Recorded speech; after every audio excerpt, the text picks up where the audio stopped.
Breaking tonight, the state's assault weapons ban has been ruled unconstitutional. A U.S. district judge from the Southern District of Illinois made that decision today. WGN's Emmy Victor has details.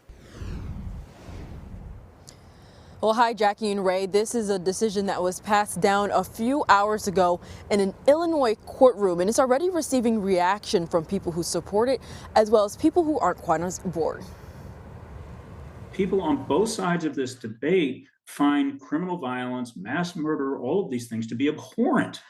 But that doesn't mean that you get to strip people of their rights who are otherwise law-abiding. In a lengthy 168-page opinion, U.S. District Judge Stephen McGlynn wrote that a statewide ban on assault-style weapons is a violation of the Second Amendment. Legislation signed into law nearly 2 years ago, known as the Protect Illinois Communities Act, banned the sale of assault-style weapons and high-capacity magazines.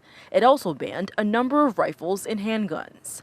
This legislation came months after outrage surrounding the mass shooting at an Independence Day parade in Highland Park.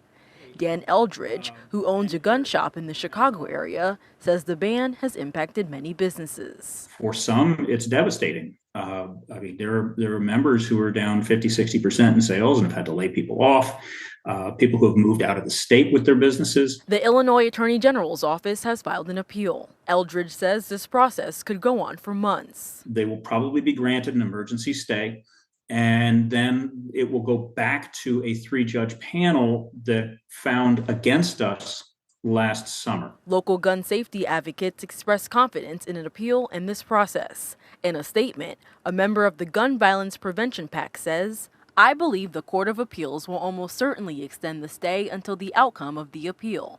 Nothing in McGlynn's opinion suggests any reason to anticipate that the Court of Appeals will not again reverse his injunction.